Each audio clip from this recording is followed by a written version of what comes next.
Jæja, hver ætlaði nú að byrja? Við erum með nokkrum að dagskrá í dag að hópa 16. listan var Heiðbjörg. Karolína sem nú ekki mætt það. Lilja ekki heldur mætt, það var Kári og Þorbjörg, Sandra og Ásdís. Hildur og Heiðar. Hvað segir þið? Já, og Birgir Jökull. Já, Viktoría. Já, þau fleiri sem tilbúinir í dag. Já, ég veit ykkur, ég er búin að nefna það. Þá verðum við bara að sjá til að hefðum þurft að vera fleiri til þess að við getum klárað á föstudag, en það er mánudaginn eftir líka. Það var alltaf lagi, kannski á að dreifast bara meira. Hver vil byrja? Byrja föstudaginn. Vil þið byrja? Nei, röddin er ekki alveg komin í. Ertu ekki búin að tala því í gang? Nei. Það er guðslagsætt þetta. Drengir, þið er búin að vera, þið er ábyggilega búin að tala ykkur í gang. Þið ætlaðu ykkur að sína okkur eitthvað, þið byrjið. Ég má einhver missa þessu, ég vil tala um að fara hérna út. Það má að heyra á því vel.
Gæðin séu of góð fyrir tölvuna. Heldur þið það? Og hvað gerum við þá? Þarna byrjast neymið, þarna kemur Þetta högtir þannig sko. Hæ? Þetta högtir. Þetta högtir? Það er það.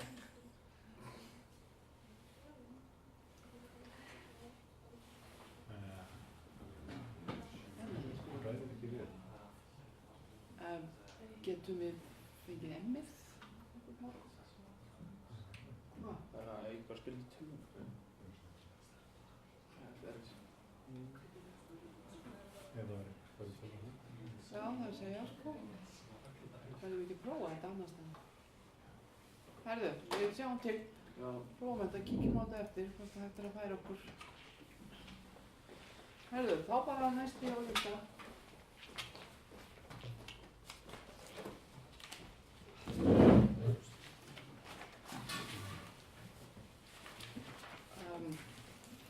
Við skulum sjá bara Heiðbjörg. Það er hérna eftir listan.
sjáast betur.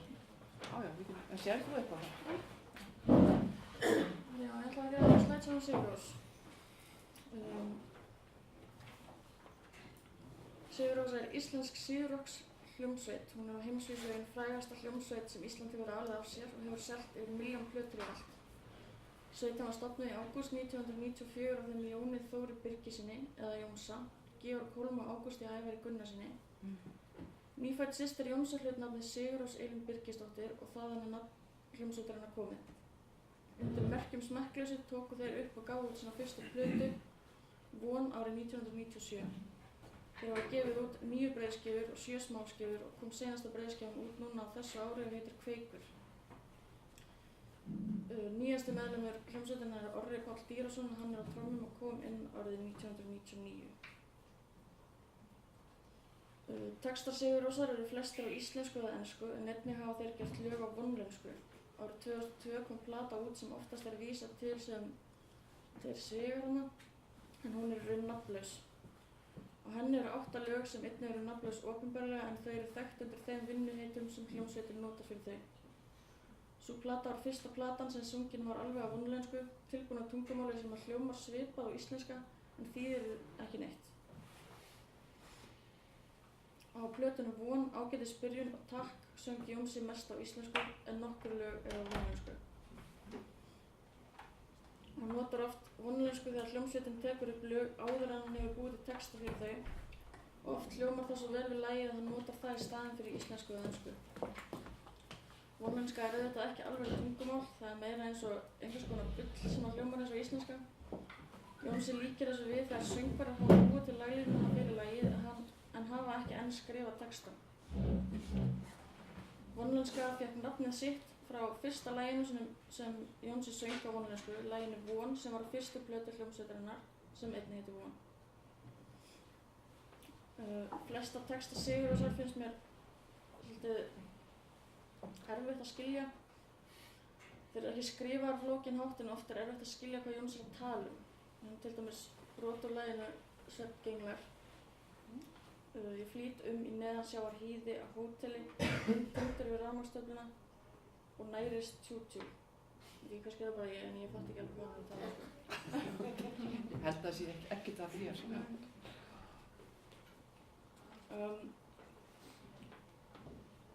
Í laginu Flugufrelsarinn á plötunni Ágætis byrjun lýsir því svolítið vel hvernig hann skrifar flesta texta sína. Ég kasta mér út í hylinn og reyni að hafa flugurnar inn áður en seiðin ná til þeirra þar sem þær berjast við strauminn og vatnið.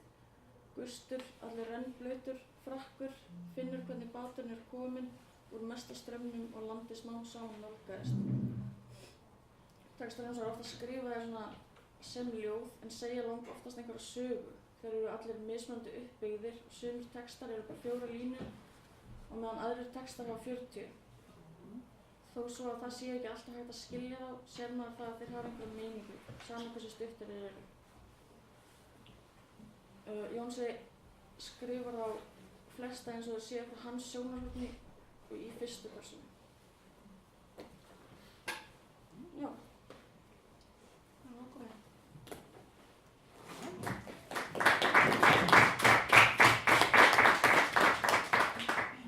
Þú ert ekki með henni tóndæmi. Það er ekki okkur að heyra neitt. Ég skil enda aldrei hvað þeir segja, það er hann. Það fara að vera eitthvað út. Já.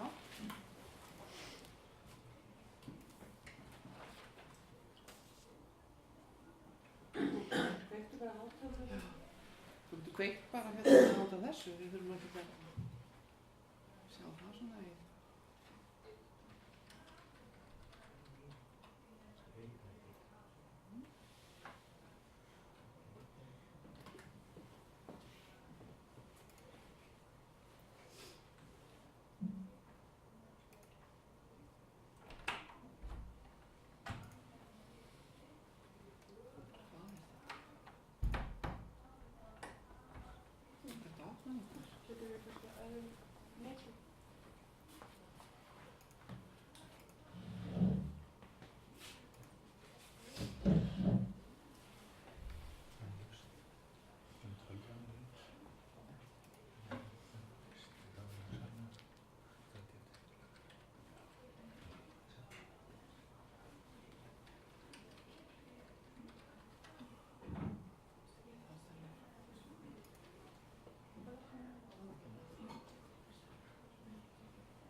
vonlega Þetta er vonlega já.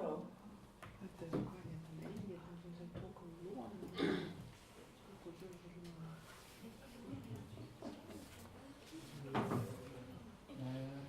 Herðu, já.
Aðalefnið í skáldaheiminum hans Freys, Elí Freysson, er myrkrið og dauðinn. Ég er fyrst að kynna meistarinn blindu bók eftir hann. Sögursviðið gerist nokkrum öldum eftir hræðilegar hörmungar og menn lifa nú í sundruðum samfélögum og eru á stöðugt á hættu að kvöldmáltíðin verði þeirra síðasta máltíð. Það bætir heldur ekki ástandið að þeir búin ástöklinni á djöflóttumandi brjálæðingu sem geta galdrað, sem var ekki svo skjölleg ef djöfla gengi jörðina og drefandi fólk öfrar að einu saman. Þetta er ekki vonað, það segir ég það. Heimurinn hans Elís er byggður á hrollvekjum og ótta og ógnirnar geta verið marga og hættulegar. Hann fylgir þá vissum hefðum sem ég mun nú telja upp. Í fyrsta lagi var hrafninn sem fylgir söguhetjunni og er honum viss hjálp og vandar með Guð, eins og hrafnar Óðins orðna goðafræði til dæmis. Síðan er það gamli maðurinn Bróan sem hann heitir á reisinni. Bróan veitir honum góð ráð og smákunna sem koma sér vel, en síðan víkur hann með sögunni, eins og svo ofta verður svona öðrum sögum. Síðan er þetta spámanneskjan sem veit hluti en vill ekki segja og kýs að setja hjá og fylgjast með hvað gerist frekar að hjálpa og þykir síðan hafa gert eitthvað með gerir úr svona forsög, eins og orðbúin í Delfí í bísku goðafræðinni. Síðan er það stóri bardaginn þar sem allt viðst tapar en söguhetjun sé að bjarga málum sér í stundu með því að hætta af ritmennið, nákvæmlega sem gerist í og Lord of the Rings. Og síðast en ekki síst er það aða ítmennið er Rolas.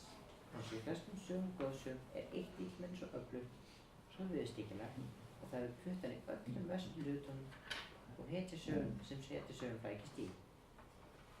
Fæst þeirra eru eitthvað öfnaðindi en ítmenni og flest eru viðast það svörtu. Dæmi það er til dæmis Voldemort, Sauron og hvítan orðin.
fjalla aðeins Bubba Morthens. Ásbjörn Kristinsson Morthens íslenskur tónlistarmaður en við þekkjum hann bara sem Bubbi Morthens. Hann fæddist upp í Rísi á Barónsstíg 43 í Reykjavík 7. júní 1956. Bubbi yngstur 4 bræðra. Móðir hans var dönsk og pabbi hans var hálfnorskur. Kristinn Morthens, pabbi Bubba, kveikti í honum áhugann á ljóðum, enda þekkti hann mörg skáld, bara til dæmis eins og Stein Steinar og Vilhjálm frá Skálholti. Mamma hans Grethe Skotte Petersen skildist eftir sig ljóð og upphaf æviminningum sínum, en hún dó ung, þannig að það var nú ekki mikið sem hún gat skrifað. En mesta hluta bernsku sinnar átti Bubbi heima hérlendis, en bjó þó tíma í Danmörku og gekk þar í skóla.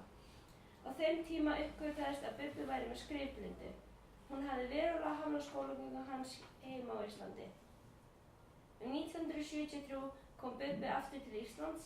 Hann hætti skóla og gerðist farandverkamaður og verbúðarþræll, allt til 1980. Bubbi eignaðist sinn fyrsta gítar ungur og fylgdi hann honum hvert sem hann fór. 1. nóvember 1976 kom Bubbi í fyrsta sinn einn með gítar. Það var tónleikunum jazzvakningar í veitingahúsinu Glæsibæ. Frá þessu greint í inngang plötunnar Ég frá 1991. Nafn Bubba kom þó ekki fram í auglýsingunum fyrir tónleikana, enda var hann bara óþekktur þá. Árið 1978 fer Bubbi að sinna tónlistinni frekar og kemur fram með listnavinum og á ýmsum pólitískum fundum, ýmist einn eða með fleirum. Bubbi, Tolli bróðir hans, Valdís Óskarsdóttir, Birgir Svan og Baldur Garðarsson komu oft fram saman á þessum fundum þar sem flutt voru ljóð, lesnar smásögur og flutt tónlist. Þessi hópur kom fram á stöðum eins og menntaskólum, að Laugarvatni, Kennaraskólanum og Þorrablóti á Flúðum. Árið 1979 hóf Bubbi, 23 ára, störf í kassagerð Reykjavíkur og kynntist þeim bræðurum Denny og Mike Pollock, sem síðar stofnuðu með honum hljómsveitina Undangarðsmenn. 29. nóvember 1979 mætti Bubbi á 5. hæð Útvarpshússins við Skúlagötu til upptöku í fyrsta sinn. Bubbi er búinn að gera mjög margt. Hann hefur komið fram á 249 útgáfutitlum, þar af 27 sólóplötur með nýju efni, 598 ný lög, flutt 216 breytt útgáfulög og 477 óbreytt endurútgáfur. Samtals hefur hann gert 1281 lög og 249 plötum. Kona plata sem að Bubbi samdi eða gerði. Árið 1984 eins konar ventilpunktur í sögu konu, þó platan hefði nú samt ekki verið gerð þá. Árið einkennist meira og minna af uppgjöri og skilnaði Bubba við menn og málefni. Deilur hans við útgáfufyrirtæki Steinar Bergs Ísleifsson og endalok þess samstarfs komst á síður dagblaðanna, hljómsveitin Ego hætti, eiturlyfjaneysla Bubba tók sinn toll og samband hans við Ingu Sólveigu konu hans var í molum og þau hættu saman og hún hélt til námsins til Bandaríkjanna snemma árs 1984.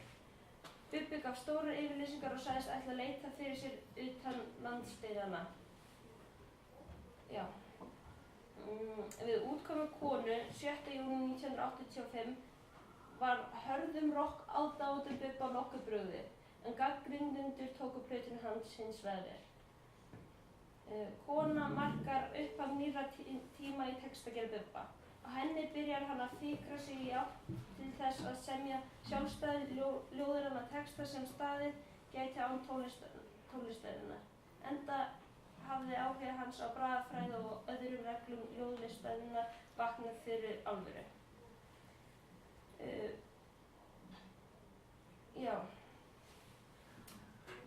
Þó platan hafi verið sögð fyrsta eiginlega dægurplata Bubba má allt eins og telja að hann hafi að telja hana fyrstu ljóðaplötu hans og Kona var heilsteypasta sólóplata sem Bubbi hafði sent frá sér til þess.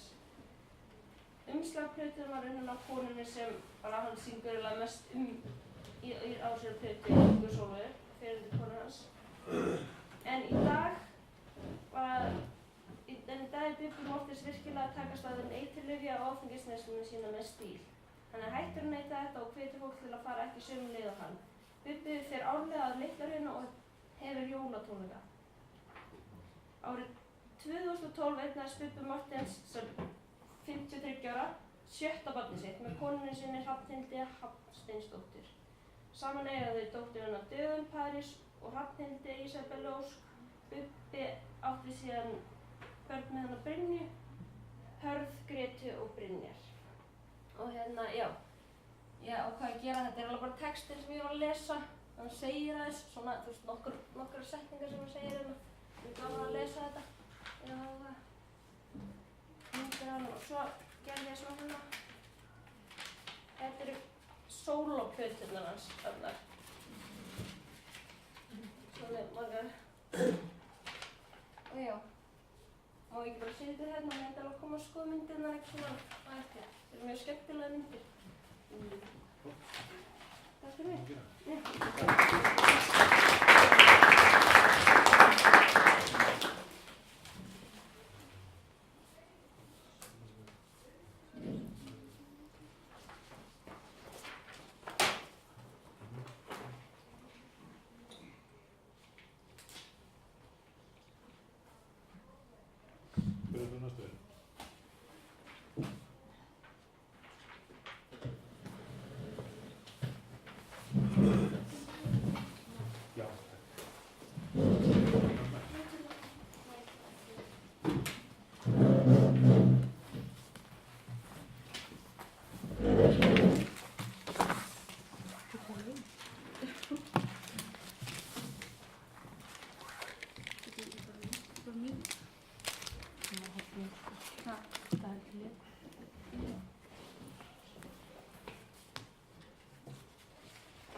Í ró. Við ákveðum að taka Páluskar. Hann er svona flett ekki flestir. Stóð tilbúin ástu þessu.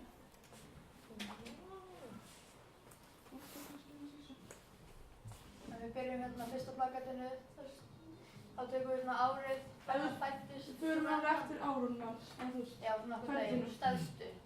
Svona gerir stæðst í lífinu. Við byrjum bara að taka þess hann. Settum við myndir á þegar var lítill, þegar við ömmu sinni.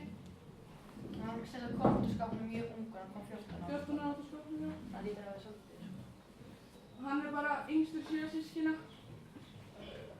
Ólst upp í Vesturbænum. Sýst eftir þú. Já, hann er bara sjálfmenntaður söngvari og hefur sungið frá barnsaldri eiginlega. Hann er alveg bara einn af íslenskum tónlistarmönnum sem er jafnvíður í stuðtónlist og sérstaklega balluðum. Já, þú veist, hann segir með texta fyrir alla eins og, þú veist, gamalt fólk og ungt fólk og miðaldra. Hann er einhvern veginn til allra, alltaf tróðfyllt af tónleikum hans og böllum. Við vorum að spá að balla með hann og sjálfum um dag, hvort við ættum að hafa þetta það. En, já. Það er bara... Þú mútur örugglega að heyrst ekki nýtt í. hann söng inn á sína fyrstu plötu fyrir Gylfa 10 ára, söng hann til Rauðhetta og Hans og Greta. Og hann var alveg nýtt þessu bara. hann leið svo helvítið vel á hann Gylfa, Já. hann í dag. Já. Heyrðu, svo hérna, hann tók þátt í Rocky Horror og lék þarna Frank, þess að þetta er aðalpersónuna. Og þá byrjaði ferillinn hans að alvöru. Þá, Stóra móment. já, það var svolítið svona byrjunin á öllu. Hann reyndar fór út í mútur, var þar alveg í smá tíma. Þannig að hann gerði ekkert mjög mikið af milli, þú veist. Var ég 5 ár? Jú, 5 ár í mútum, þannig að hann gerði ekkert mikið að stoppa ferillinn hans. En svo var hann alltaf fast í einhvern útvarpsþáttum og eitthvað svoleiðis. En svo hérna gerðist hann, fekk hann samstarf við hljómsveitina Milljónamæringar. Það var svona fyrsti ferill hans. Og þau gera saman plötu Já. 93 en hún kemur ekki fyrir sumarið 94. Það er þessi stuðplata hérna. Og við tókum hérna eitt lag með honum sem hann er að syngja með hérna Milljónamæringunum. Sjá að hann er bara eins og hann er ennþá í dag. Líka og syngur, já. Þannig að hann er ekki mikið breyst í mér. En já, hann gerði þessa plötu hérna, stuð. Og það var svona byrjaði eins og þá kom hann eiginlega svona fyrst fram svona allir þekknarnir hérna. Það fór allir þekknarnir svona svo fyrst. Svo var ég á hérna, Milljónamæringarnar, svo Seif, fyrsta sólóplata í heil 3 ár sem kom út árið 96. Herru, svo 1997 til 1999 þá tók hann þátt í Eurovision með lagið sem allir þekkja. Það var alveg svolítið svona, já, það alveg komst svona að því hvað hann var mikill hommi hérna.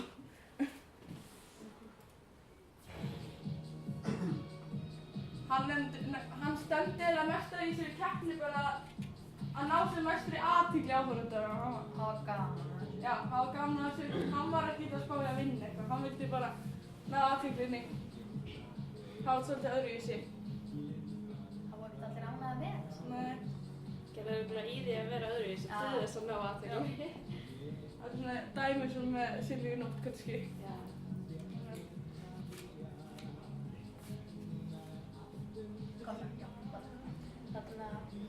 Svo Deep Inside, það var sólplata frá Pólskunu 99 og það var bara frumsamdir smellir sem hann samdi og það var annað bara tilfinningar. Þetta var svona plata tilfinningar hann var að taka móti, þú veist, að vera öðruvísi en allir aðrir einhvern veginn, ef þú veist, hún fannst það. Og þá, hún var vinsæl þessi plata. Herru, svo var jólaplata sem hann gerði með Móniku. Já. Þetta eru ýmis íslensk lög og ensk lög en þetta er engin frumsamin lög sem hann gerði sjálfur, sko. Þannig að mjög róleg, Alveg ensk líka lög. bara ekta jólalög. Þú var að spila með eitthvað brot úr því? Þekkja allir þessu lög. Þetta, ég skrifa. Það ekki? Jú.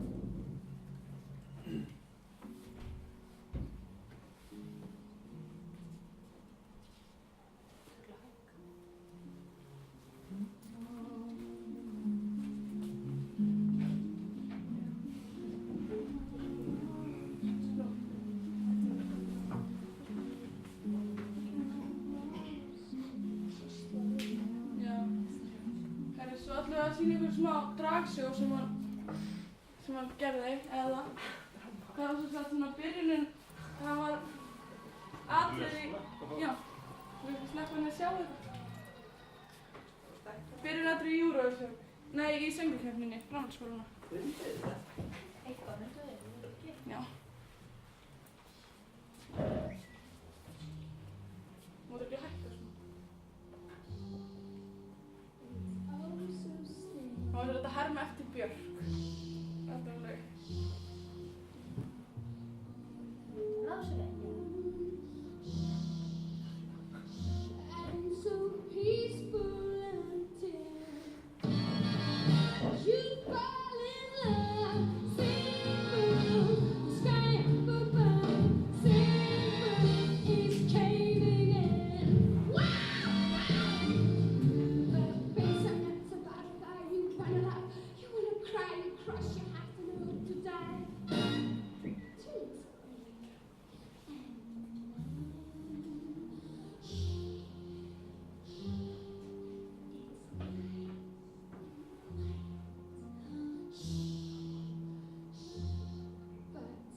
hægt að segja að náðinni svolítið einhvern veginn.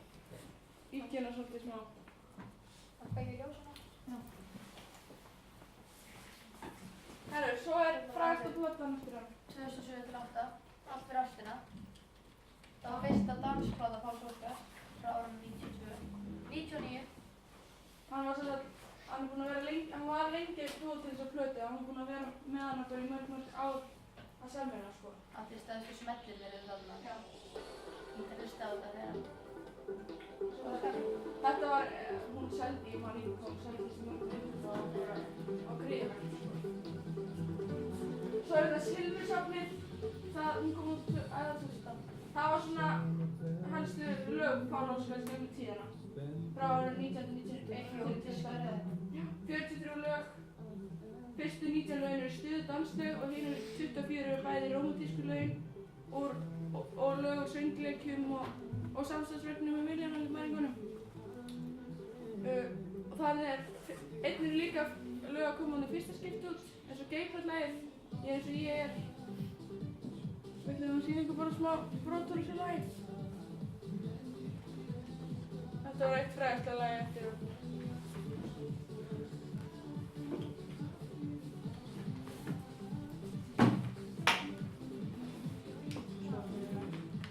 Árið 2010 eftir Otto Gorgias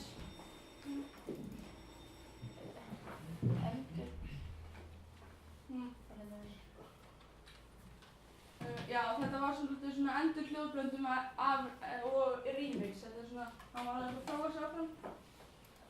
Og þetta vakti miklu athygli þetta lag. Kunni þetta flestir. Svo söng hann hérna með sinfóníuhljómsveitinni. Sem sagt þegar Harpa var fyrst að fyrstu stórtónleikunni í Hörpunni, hann söng var fyrstur til að halda það. Þegar húsið opnaði voru 2011. Hann hélt þar glæsilega fyrirtónleika með bestu hljómsveitir landsins, Sinfóníuhljómsveit Ísland. Og þetta var ógleymanleg stund hjá 1000 gesta, 5 tónleikar seldust upp og miklu færri komu staðir mildi. Og svoleiðis byrjuði sem sagt að hann í Hörpunni með þessu tónleika. Það er alltaf góður tóður. Herru, svo pakkar ég þetta sem við láta á sig víta, þjóðtægilega Vestmanna 2011. Við ætlum að spila það hérna, þá sem við verðum kannski eitthvað. Höfundur lagsins er Trausti Haraldsson, útsetning á þessu lagi fyrir Örlygur Smári. Hann söng þetta lagi upp í stúdíu í New York. Já. Það er ekki vitað áður að þjóðhátíðlega hafi verið spilað sem þjóðhátíðlega. Já, tekið upp þar, sko. Ég ætlum að spila svona brot á þessu.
Mjög frægt þjóðhátíðlega, einhverju hafa verið kannski á þjóðhátíð, þá veit að hvernig það er. Og gera það. Herru, svo að síðasta sem hann hefur gert, það er myndin Fáðu já, eða stuttmyndin. Já. Það er 20 mínútur lang stuttmynd sem fjallar kynlíf og bara myndin er eftir til að skýra merkilegri kynlífs og ofbeldis, vega upp á móti áhrifum klámvæðingar, brjóta ranghugmyndir og innræta sjálfsvirðingu nánum samskiptum. Við ætlum að sýna ykkur trailerinn á þessari mynd og þá erum við bara búnar. Slappa ljós.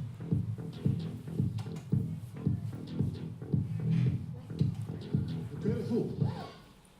Og hvað ertu með það? Bara tyggjó.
Við svona gerðum þetta svolítið glamurlegt og skrekkjum þetta með glimmur og svona. Það er alltaf að taka þetta.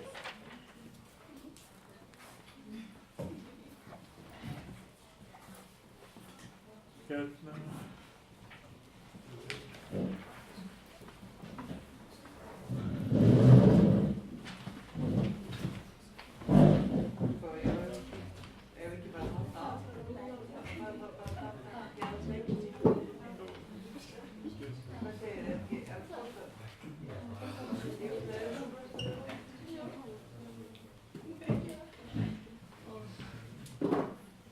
Hverju vilja vera þá næstir?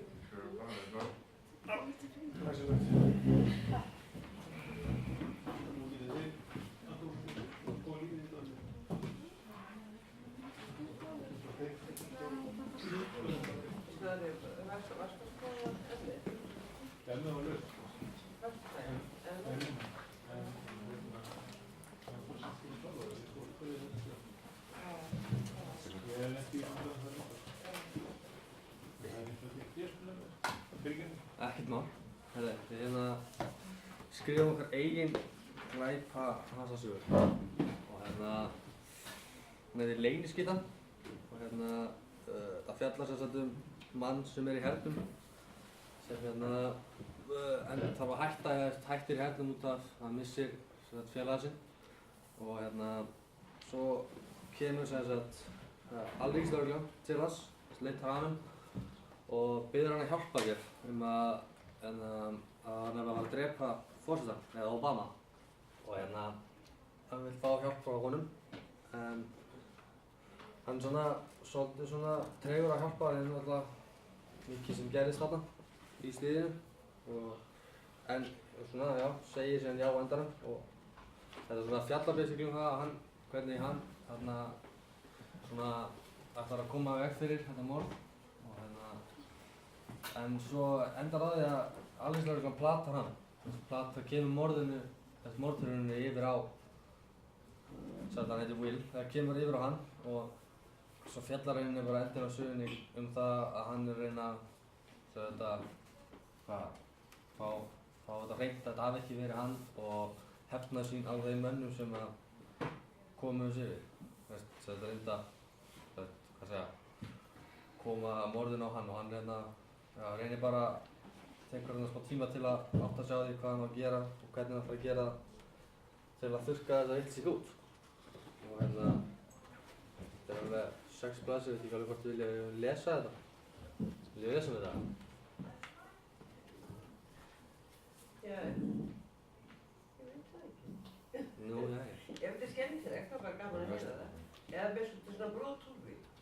Svona valin dæmi. Bara að taka... Til að spyrja. Takk á byrjunum. Við lágum djúpt inn í Írak og vorum búin að koma okkur fyrir á hæðinni sem lágum þetta með 5 kílómetrum í burtu frá óvinna bækistöðunum.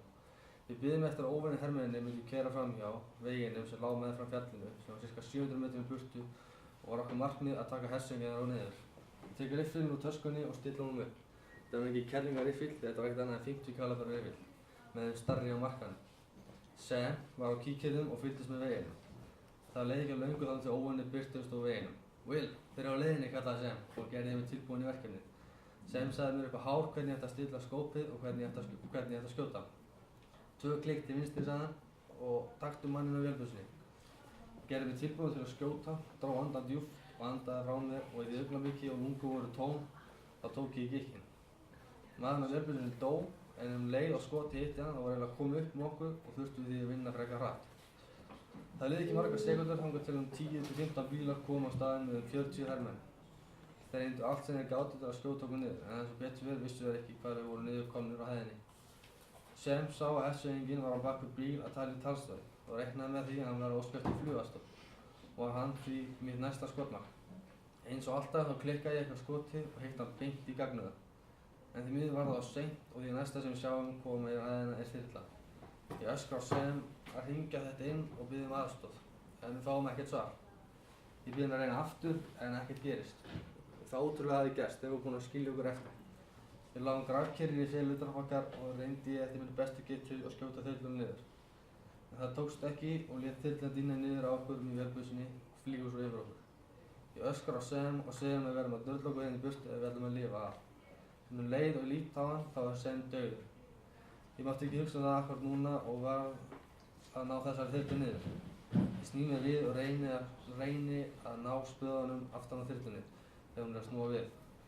Ég feilaði í fyrsta en í seinna skotunum hitti ég beint í spaðina og þyrla hrapaði til jarðar. Ég ætlaði mér að hlaða en sé þá að þetta var seinasta skotið í hylkinu. Svo kemur að 3 ára síðar í Alaska. Ég var úti með hundinu minn Jack og vorum við að ganga frá í skúrnum þegar Jack byrjar að gelta og tekið þá eftir því að bíll er á leiðinni. Þar sem þessi vegur leit einungis til mín þá leit ekkert út annað en það var að vera að koma að hitta mig. Út úr bílnum stigu 3 menn, einn sem stóð áberandi út úr og 2 fylgisveinar. Þeir komu til mín og spurðu mig hvort ég væri Will. Ég svaraði játandi og spurði þá nafni. Hann sagðist heita Murtaugh en hann sagði að nafn hinna skipti ekki máli. Murtaugh spurði mig hvort að þeir mættu koma inn en ég var ekkert að taka neina sénsa og leyfti bara Murtaugh inn. Hann steig inn og var ekkert að eyða tíma í vitleysu og spurði mig hvort ég væri til að hjálpa þeim að koma í veg fyrir dráp á Barack Obama. Það var það sem ég lesi meira sko. Ég er ekki að lesa.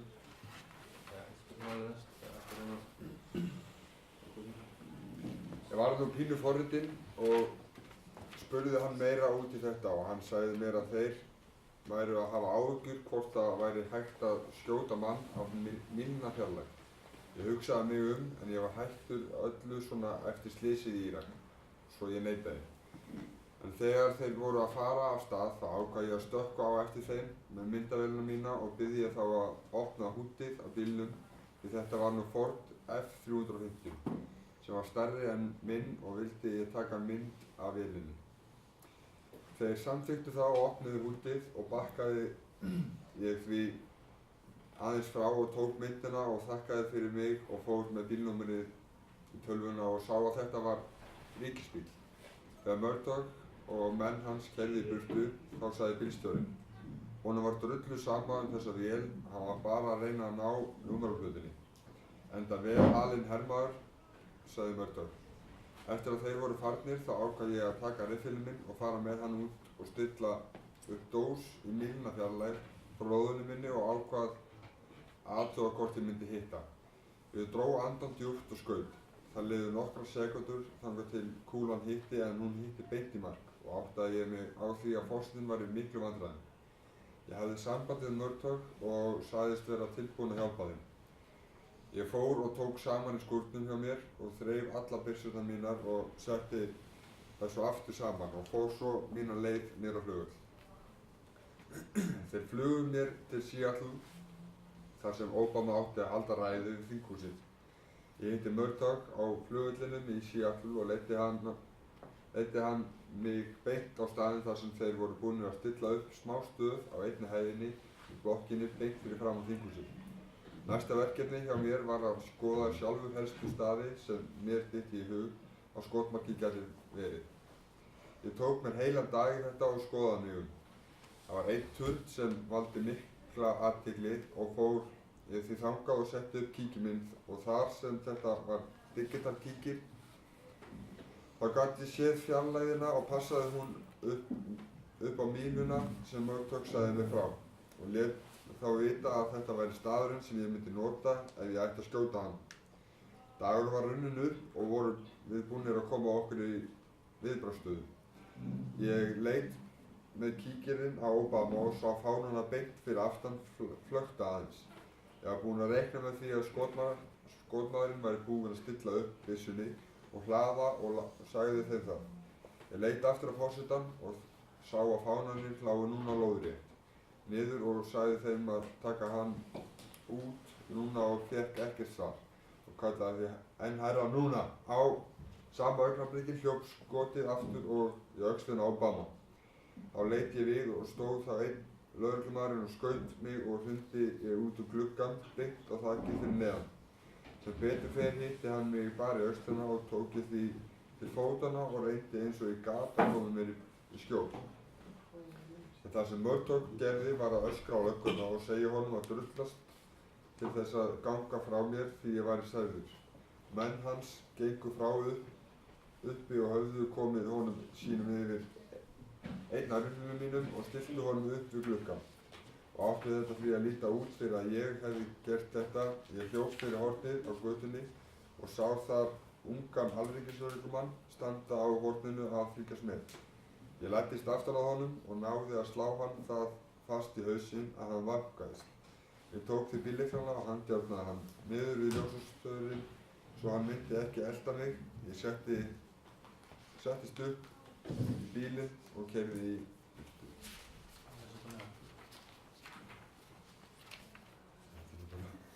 Vil Þú lesa meira? Hvað segið þið? Vil ég heyra meira af sögunni? Já, ekkert mál. Smá brot. Ekki endilega Ekki? Ekki endilega, ekki söguna. Ég hafði ekki hugsað þetta plan mitt alveg í gegn þar sem ég var búinn að ræna lögreglubíl, brota á handsana alríkislögreglum alveg staur og var á flótta. Næsta sem ég gerði var að reyna að vera yfirvegaður og koma mér í burtu. En það leið ekki svo langur tími þangað til að birtist í talstöðinni í bílnum, lýsingin á bílnum og í hvað stefnu ég hefði farið. Ég var að keyra niður Main Street þegar löggan byrjaði að veita mér eftirför. Ég var kominn niður á miðja bryggju og ákvað að leggja með framendana lögreglunni. Það liði ekki margar sekúndur þangað til ég fékk hugmynd. Svolítið klikkaði hugmyndin og hún var svo eina sem mér datt í hug. Ég skellti í bakkir og hamraði bílum út í sjó. Lögreglan kom hlaupandi að bryggjunni og sá bílinn sökka niður í ána. Ég nýtti tækifærið og leið á allur bílinn var komin út í sjávarmál þá spyrnti ég mér út úr honum og komst á land á eins og löggan sagði mig. En það sem ég var enn með sárið eftir skotið og þurfti ég að komast einhvers staðar og láta gera við mig. Eina sem mér datt í hug var að ég mundi að Jennifer, sem Sam hafði verið með, var hjúkka. Svo ég fann mér bíl og keyrði þangað. Þegar ég kom til hennar þá ákvað ég að leggja bílum aðeins frá húsinu og labbaði sem til hennar. Ég kom á húsinu og bankaði bakdyra mig. Hún svaraði og hleypti mér inn. Og ég byrjaði á því að segja henni alla söguna og spurði hvort hún gæti þrifið og lokað sárinu. Hún sagði geta það en hún ætti enga umbúðir svo hún þyrfti að fara út í búr. Hún sagði mér bara að reyna að slaka á meðan hún færi og reddaði því sem hún þurfti. Ég bað hann að kaupa eitt brús af þeyttum rjóma því ég mundi eftir þessu síðan úr hernum. Hún fór og reddaði öllu því sem ég þurfti og kom aftur. Það fyrsta sem ég gerði var að ná í brúsann. Ég sagði við hann að ég ætlaði að taka inn gasið sem væri í brúsanum og leið og ég liði út af það ætti hún að gera sitt. Ég losaði þrýstinginn af gasinu og andaði honum að mér en það leið ekki langur tími þangað til ég lá meðvitundarlaus á rúminu. Jennifer tók sig þá til og hreinsaði sárið og lokaði því. Þetta tók aðeins lengri tíma en venjulega þar sem við vorum ekki stödd á sjúkrahúsi heldur í heimahúsi. Ég vaknaði síðan aftur með umbúðir og saumaði á öxlinni. Ég kem fram og sé Jennifer að ganga frá í eldhúsinu og spyr hana hversu lengi ég hefði verið meðvitundarlaus. Hún sagði að ég hefði sofið í sólarhring. Ég þakkaði henni fyrir og vildi helst fara að koma mér áður en lögreglan myndi komast að því hvert ég hefði farið og koma Jennifer í vandræði líka. En hún vildi endilega að ég myndi heyra í henni aftur seinna. En ég sagði henni að það væri nú ekki gáfuleg hugmynd en ég samþykkti því. En þegar ég ætlaði að fara þá litum að hafa riffil sem hún sagði að Sam hefði átt ef ég skyldi lenda í ykkur vandræðum. Ég þakkaði fyrir og fór. Takk fyrir það.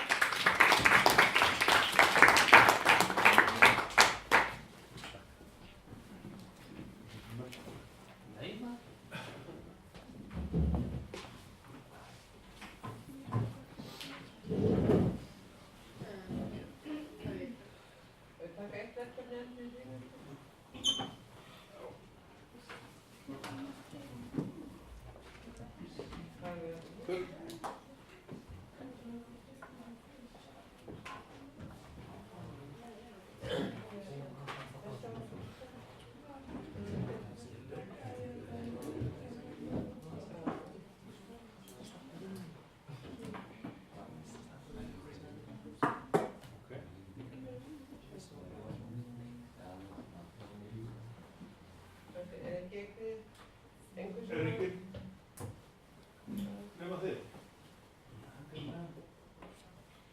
Ekki næstur? Ég var þú í dag. Þá skulum við höra bara í frímyndur. Eða komið brátt fyrir að það er verið tónleika í gríminni fyrir löngu. Ég leiði til þess að. Kom brátt eftir mjög fyrir það. Eða ekki? Það kemur langar fyrir það.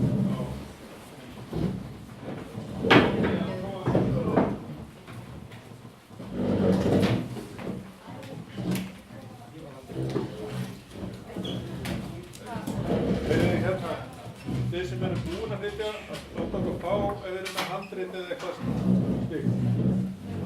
Láta okkur fá það líka.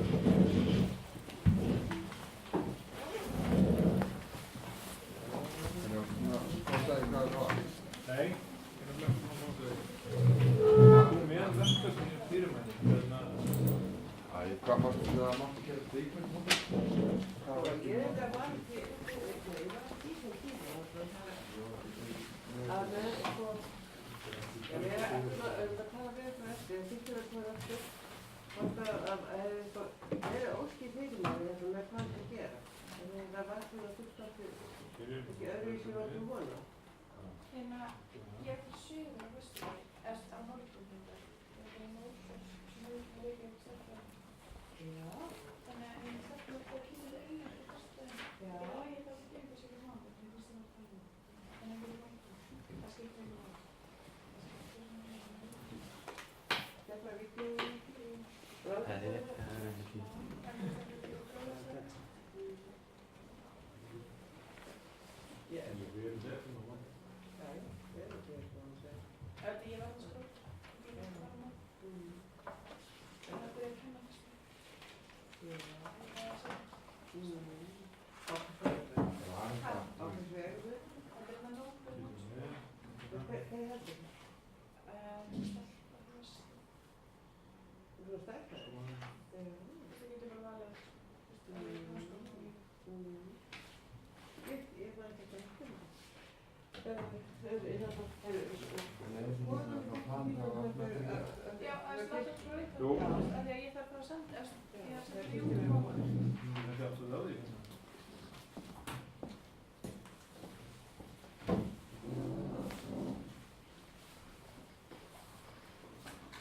Þetta er lokað verkefni, sko.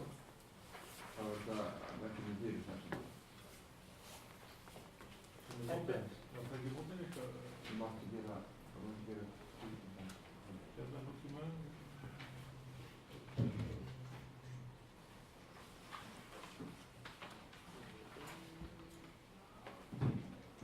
Sko, já. Það er Þetta verkefni. Það er eitthvað hátt. Sem eru búin að vera það í vasan. Við maður það átt einstaklega einhvern tíma. Það er eitthvað.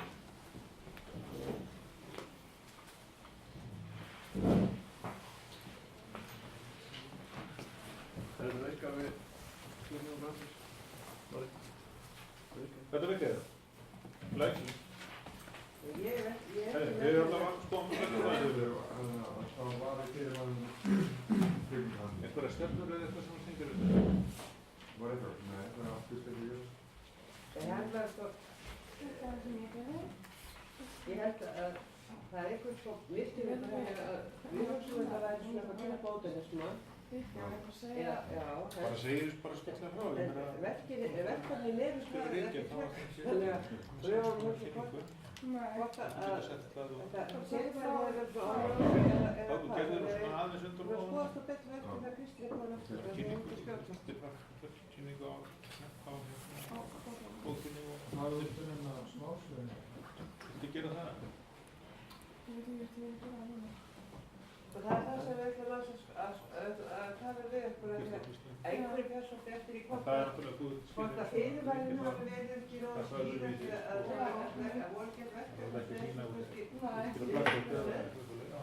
Í Þú meina bara að segja hvað þú gerðir og þú þess að það. og svo ljóðir og saga eitthvað sem kemur á mótinu svona. Það er að vera búið að skýra því sko, þetta er okkur síðan.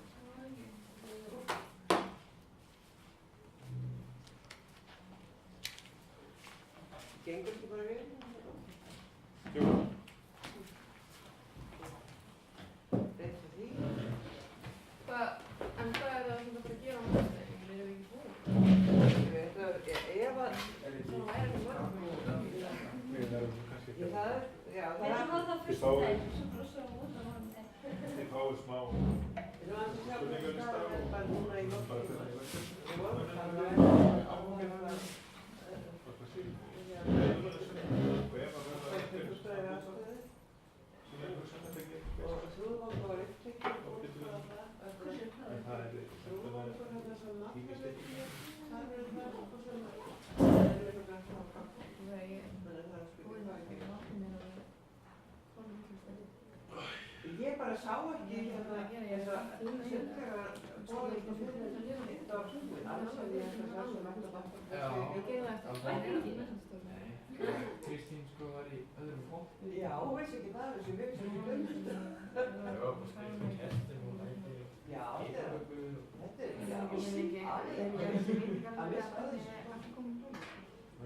Allan þess að við vorum til sóma til okkar kynnslóðar. Já, var það ekki? Já, ég er alveg sammála. Þetta er mjög skemmtilegt. Þú veist, við erum það fyrir í skóla aftur. Þeir sagði kannski, það er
Hugsaðu þetta? Já. Þannig ég geti þetta mikið. Við sjáumst á eftir. Já, ok. Það var 60. Það er ekki óbært. Það var frestaði þetta að það var samvart niður að það var teiknum.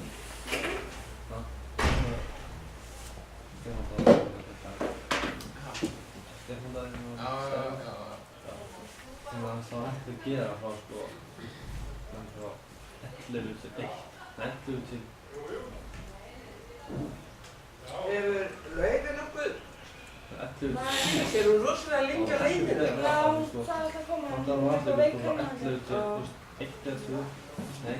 Og það var frí frá 1 til 4, þú veist það getur það heim til 4. Það var bara á það. Það koma svo í ósverða.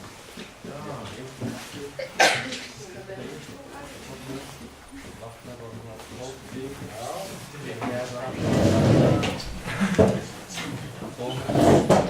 og skapis. Og ég gæti ekki meira til að það var eitthvað búið. Já. Já, þess að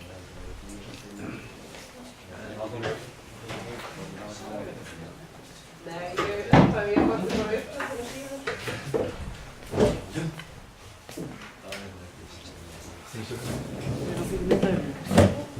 Ekki. Veit ég hvað er þetta?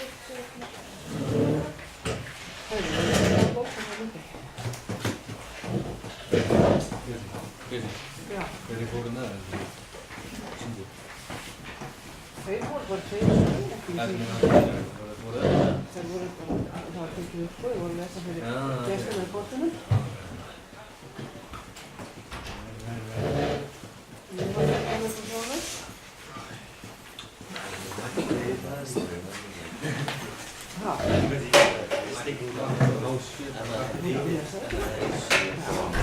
Það er sko bara að segja okkur hvað það er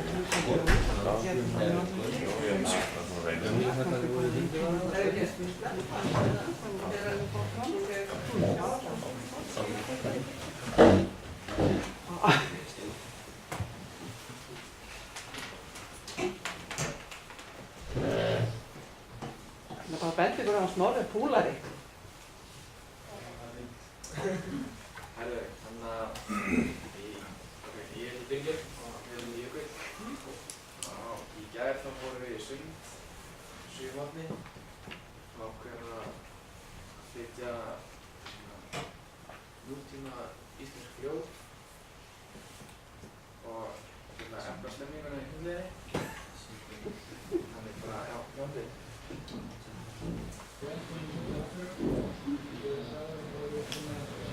Það er ekkert voðalega gott ljóð, en þú veist að nú lætur það bara. En við komum náttúrulega eftir stefninguna, það var fattaða miðni.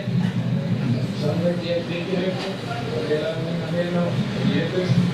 Við komum verkefnaskólanum á Akureyri og erum að gera lóðverkefni í íslensku. Þannig við erum að fylgja fyrir ykkur nútíma ljóð í íslensku. Við erum bækunar Bríkjan sem eftir mörg skáld. Vertu sem lengst eftir steinum fyrir Hafta og Þjóðverði Auknans eftir Jesper Júlíusson.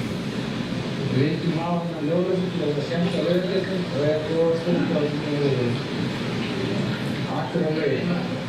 Þar ég einn daginn í Króknum í Akureyri væða auðvunum röstir vandamál heimsins.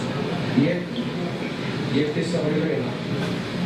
Þetta skemmtilega ljóð var eftir Amos Mann, það sem unga kynslóðin í dag mjög ástriðandur. Ég vil að sýna ástrið sína fyrir almenningi, til dæmis á skólabóli, Leðurtorgi, jafnvel á Þjóðhátíð. Þegar menn eru komin í glas þá er það fram á áður. Ég held að sé manni gæi að það með heita stelpunar, það sem ég samt og ljóð í enda sumarsins, þannig að ég var 18 með stúlkur. Vilja. Ég man ekki þegar jú, hún var með þá. Flottir andlit sem ég sá, en fegurst voru augun blá. Nú ætla ég að flytja ljóð eftir sjálfum mig.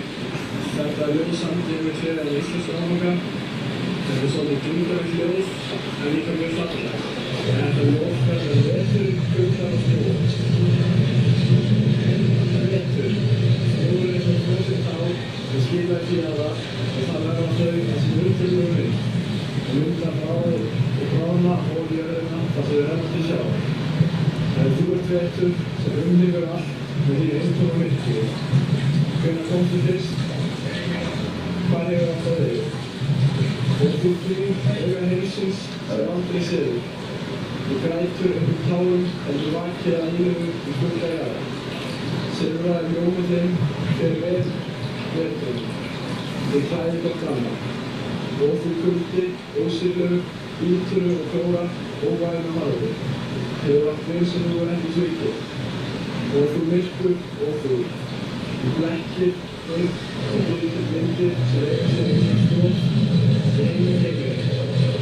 Sælir þig og ljómóður sem fyrstæðan aldrei bjóðið í skautið þér byrtist óþægna kenndir sem gera sér ból í sálinu. Hér skilur við betur mig myrkur. Hvað er verst í mánudagsmorgna?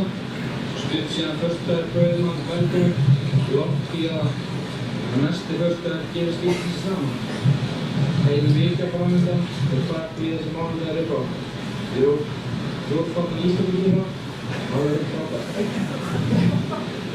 Kaffið mitt er kallt, eins og hjartað mitt. Það er ekki svart. Og sálin mín. Þetta brungar ljóðar eftir Ágúst og Björnsdóttur. Ég og Birgir fórum til New York í vettarbyrði mánudagar í skólanum sem var miðjan október. Við vorum í 4 daga og við skemmtum við okkur konunglega. Þetta var ótrúlega þannig fólk og það sem við sáum sem allt ég á. Við fórum til dæmis í Fimmtug að hætta. Við sáum við Við ætlum að flytja ljóð sem heitir Úlíkur í Manhattan. Æ ofta, með andræðan tíma, skrifar hann mér fyrir sjónir Úlíkurinn sem allt sér fólkið á 50 meðbröðu Manhattan og spurði hvað var að finna New York hreiti. Virtist hvorki grafjar og viðdragur aðeins einhver óvarlega áherslu í sögur. Og enn eitthvað sem felur í sér karlmanni konuna og barnið. Ég veit ekki af hverju en ég vona að það er öðrum þræðin og skoðum að þau mætti auðvitað á það. Æ betur. Þetta ljóð eftir Vésteinn Guðsdóttir með Lúðvíksson, ljóð hans, hljóður Hugur. Allir vita að það var Íslandega í 10 árum. Við erum alltaf að sleppa einhverjum eldfæðum Íslands málfar er versnandi. Þetta er alltaf að þjálfast. Eftir nokkur ár verður þjóðskópti okkar á gila Google Translate. Það ljóðum eftir Náttúr Svar. Sunnudagar eiga að vera hvítardagar. Fjölskyldan samankomur til að borða steikina saman, setjast í rólegheitum til fram sjónvarpið. Það sem tjaldar með friður og systur. Bræðið myndu verjast yfir fjárstýringarnir og síðasta snakkinn í skálunni. Þetta ljóðar eftir Óla Sverrisson og Martin Jungar aftur í þetta vel við kringum mig. Það sem ég fór tala þá ætlaði næstan þessi ljóð í Svalavara. Lónir Svalavara og ég sjálfur með steindið eftir mig. Þessi dalur er mjög fallegur og verður frábært að keyra breyting og sjá þessa fallegu náttúru. Fjölfjöðar og ótrúlega vond, talandi ekki björn sem ekki er fílarni í haustið og bóndarlægir á stjórnslegur. Svalavardalur. Málaður myndur og veðurglögum brössu, verjar líkingarði, eru fjallsmíkar, strömmleikar og áhengsdreifur. Síðan líkingur, ángurningur og næra sæði tegjum. Þetta fallegur ljóður í Svalavardalum er þessi Steinungi Hafta og ljóðbók hennar eftir sem veginn. Ég sjálfur mjög mikið áhuga á íslenskri náttúru með svona með mjölkni. Það getur svo margt gert á þessu landi að eiginlega bara hart. Þegar eldgosið í Eyjafjöllum byrjaði og eyðileggingin sem því fylgdi, ástandið var ekki gott. Fólk í landinu var mjög svartur. Bændinu sem byggt á landinu var fyrir mjög mikið áföllum og voru brottin andlega. Ég er saman til ljóðum auðvitað minna á þessum hómi. Náttúran mín. Ég sá þig fyrst, sá ég sá. Sem snerti hjartan frá. En nú er mörg grá. Uppfarna mínum hvítan frá. Við þakka kærlega fyrir hlustuna og vonum fyrir að njóta að hlusta á Bryndís mjög. Þannig að gott sem ekki að taka við þau, drauma sinni, Rikki og Jökull.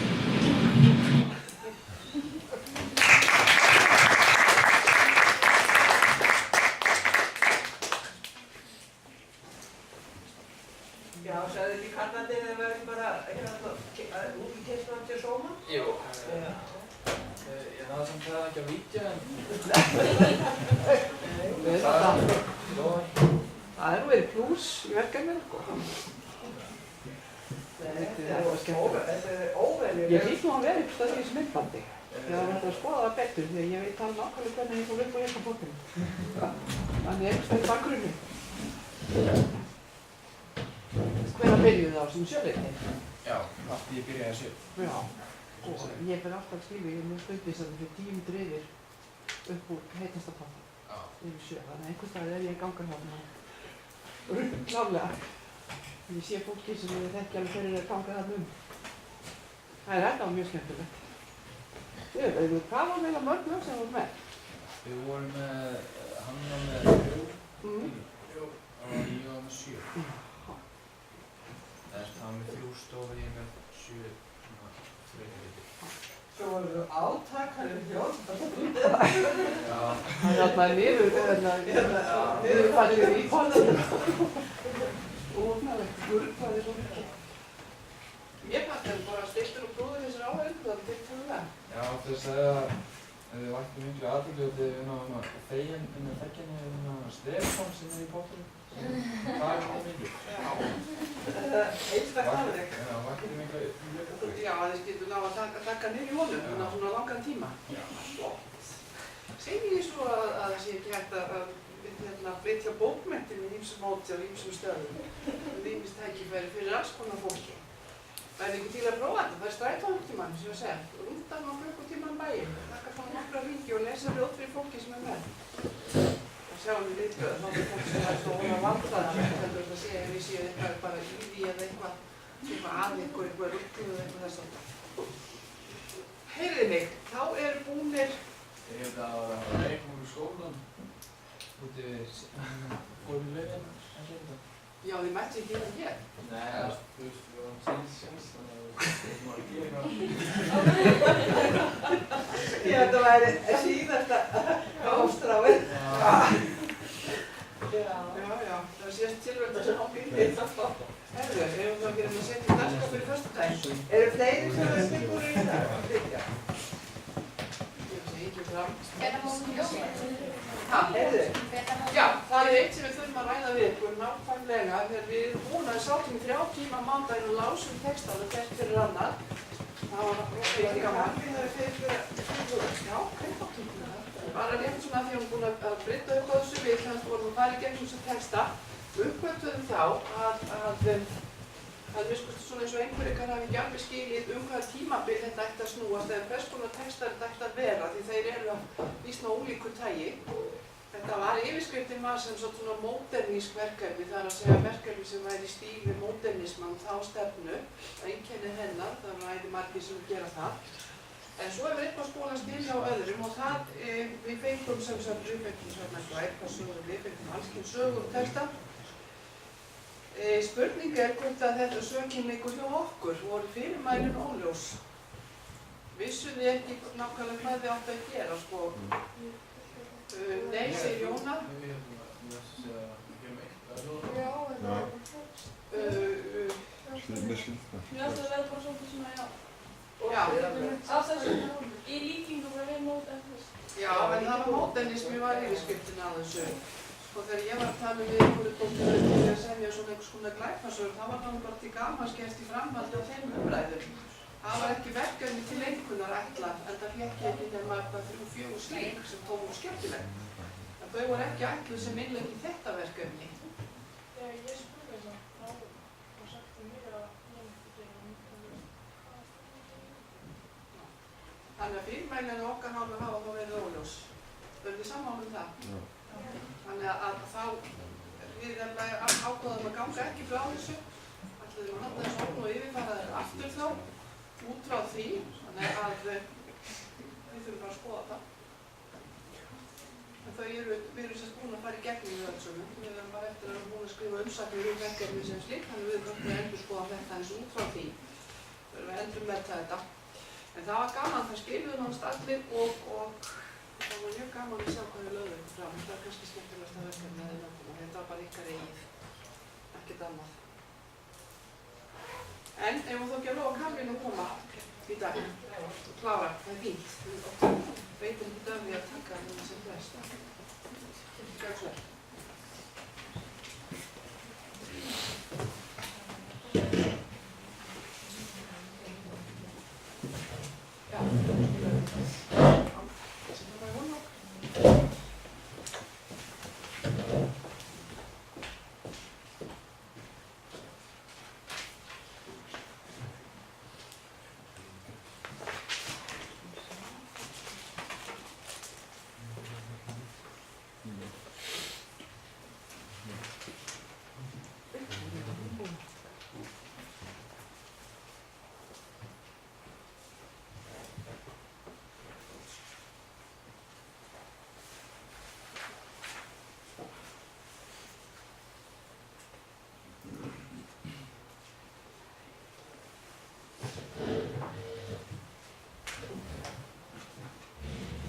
Svona meðan hún er að leika að þessu þá er svona frábæru upp hverjir eftir þér á föstudaginn. Þú ætlar að koma þá, Elísabeth Ásmenn frá hann hérna, já, þú ert þarna og Anna Karen og Saga og þarna hérna með hvað segir þið?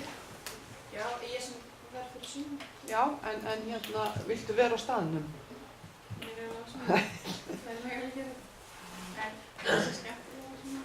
Já, en ef það er kannski það eina sem stendur út af fram á mánudag, þá tökum við það þá, er það ekki? Nei, það ekki. Já, það sem þetta er að vera Já. Sko, Guðbjörg, þú varst þetta líka? Já.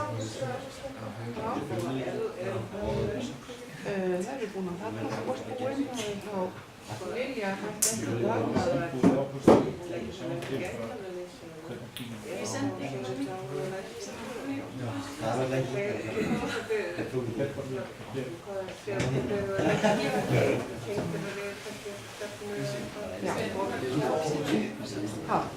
Já, en til að þeim, vegna þess að það var greinlega búin hjá okkur. Það er að fá að sjá það. Minningar og svona. Já, voru með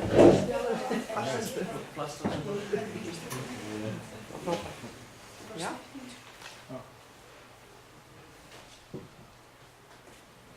Ég heiti Karolína og ég ætla að fjalla Bergfljót Arnalds og bókabæðina hennar. Bergfljót Arnaldsdóttir er 55 ára, fæddist 14. október 1968 í Reykjavík. Hún er best þekkt fyrir barnabækur sínar. Hún er einnig þekkt sem leikkona. Hún lék með Stjörnblæðinni og 2001 nótt sem var hafnaði með Skjálfækjum. Sem barn gekk hún í Hagaskólann, síðan fór hún í Menntaskólann í Hafnarfirði, Háskóla Íslands og Queen Margaret University var leiklist, en hún fór líka í söngskóla í Reykjavík. Flestar af bókunum eru jafnlangar, eða 40 blaðsíður og stuttur texti á hver síðu. Allar bækurnar eru rosalega vel myndskreyttar. Myndir skipta rosalega miklu máli fyrir krakka til að sjá margvíslega leiki og tengja saman allar myndir til að ná betri skilning á því sem fjallað er Fremst í bókum er svo fullt af myndum sem tengist efninu, til dæmis að stafróðum með myndum fremst í stafaföllunum, A fyrir A og álfur fyrir á og svoleiðis. Þeir eru í Tjarnarbókunum og allir jólasveinarnir í Jólasveinasögunni. Oftast eru nánast alltaf nokkrar spurningar, cirka 15-20, nokkurs konar lesskilningur. Það er að hjálpa börnum skilja betur og láta þau hugsa hvað er á bókinni. Og hún hefur skrifað 8 bækur, sem ég ætla aðeins að fjallast í því.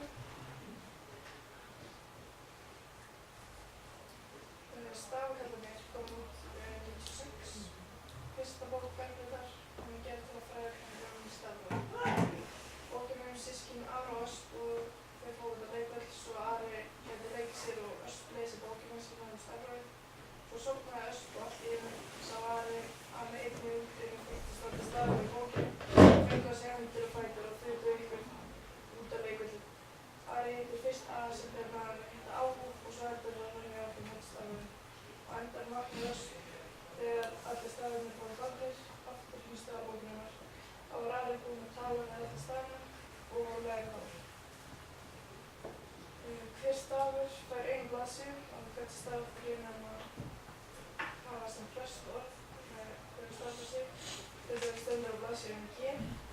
Nú verðist mikill gauragangur út útgóðhúsinu. G hafði verið að galdra á einhverjum grösum með gaus út í grautapottunum svo hann gekk það í gróðurlegu gifs. Ég gafst upp á galdrinum, settist út í gluggann með gítarinn sinn, stakk með salfrætt, grútspennt í glugganum. Efst í hverju horni er svo mynd sem stað fyrir sig, hverju stóð lítill.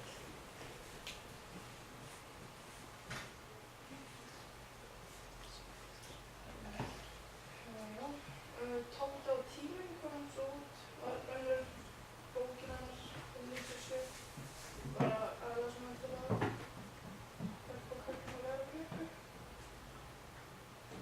Og já, síðan er alltaf sýnt að hverju blaðsíðu svona hvað klukkan er og svona.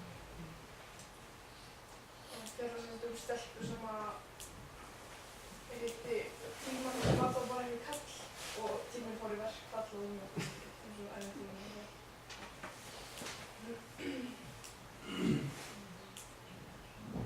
Tjarnarbókin kom 1998 til að blanda saman fræðslu nokkur mismunandi lönd í öllum heimsálfunum.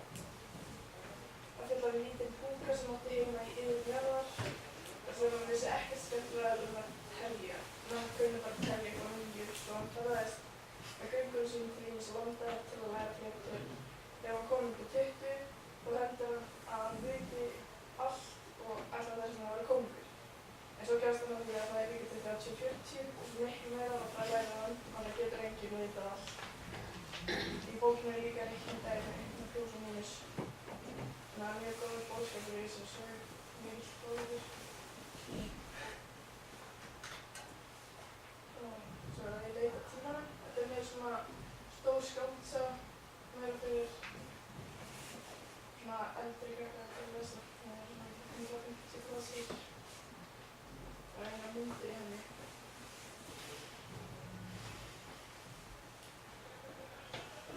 jólasveinasagan. Hún var svona þegar ég jólasvein og það eru fjölskyldur og eitthvað. Það er aðalega bara skemmtilegt. Svo skrifaði hann 3 bækur um Grænugorm. Grænugorm er stafasviður. Það er bara fræðslega orð. Svo Grænugorm er litafyrir mikla. Það er bara fræðslega heitir á hvað gerst ef að heitur blandið saman. Og svo Grænugorm í Afríku sem bara þetta er mjög nefnilega.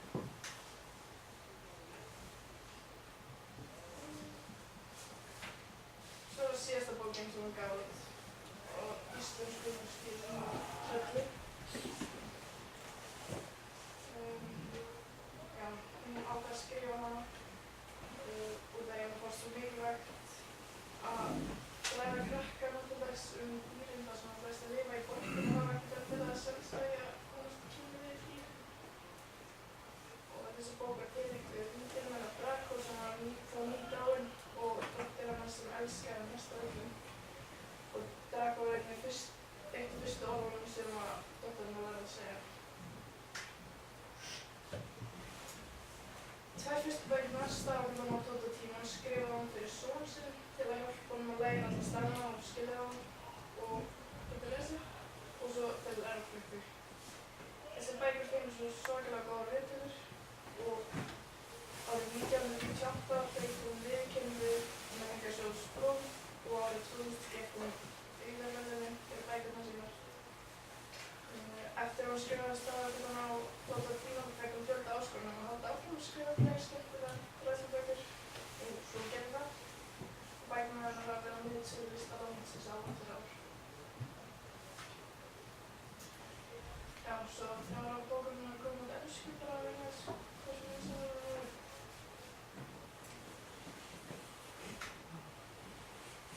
Og þetta voru fyrstu íslensku tölvuleikirnir sem komu út og stafgöldumir. Svo tala bókinn á Grænugormur stafirnir. Grænugormur og stafirnir fjalla meira svona orð og setja saman orð í stæðan fyrir stafagöldumir eru bara svona til að stafina.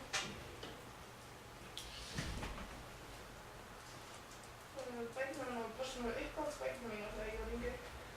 Þær eru alveg mikið fróðlegt fyrir börn og allar mjög skemmtilegar til að halda börnum á áhugasögum meðan þau eru að læra og allar líka með mjög góðan boðskap. Allir krakkar eru að lesa þessar bækur og mjög sniðar. Takk fyrir mig.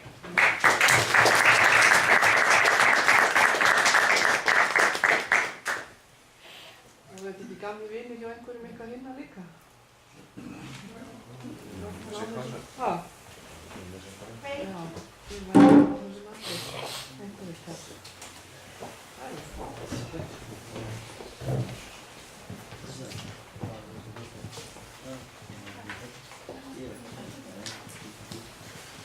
Varstu búin að taka niður fyrir? Já, ég ætla bara að renna hérna og listan okkur var að þakka ykkur öllum fyrir sem hafi komið hérna í dag. Það er fyrir að líta við, það voru mjög skemmtilegt þar sem ég hef séð ekki maður svo ekki frá. En ég ætla þá bara að renna hérna þann lista sem ég er búin að setja upp í föstudagsskráði. Það er Jón Helvar, það er Elisabeth Ásmunds, það er Anna Karen og það er Saga og það er Guðbjörg og það er Jón Ólafur Laufey og það er Sindri. Hvernig er þig? Fasta. Ertu ekki viss? Það er að vera viss og eins og segir svo og svo. Það. Þetta er svona viða mikið verkefni. Við sjáum til hvernig okkur minnst á föstudaginn. Við reynum alltaf að vera með þessu 1, 2, 3, 4, 5, 6 verkefni og svo. Og þá segjum við þetta bara gott í dag og nokkuð fleira sem við ætlum að ræða við í dag. Það fyrir við aftur endurskoðum yfirferðina á verkefnunum og finnsku verkefnunum og þið fáið þau síðan bara skilvíslega. Þetta tekur ekki langan tíma, við erum búin að því. Við erum búin að lesa þau öll í gegn hátt með sér. Þannig að þetta er fyrir í dag. Það eru nokkuð við að spila í standandi verkefni hjá okkur en þá að þeim skilja verkefni. Við erum að fá handritin eitthvað líka því sem að fórum verka í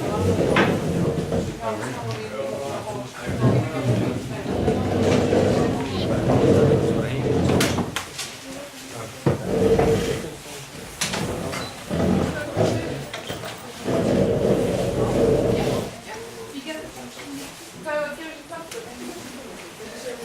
Já, bara þetta er bara búin að segja þetta. Ég til þess, ég til þess.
Ég er alveg saman því sko.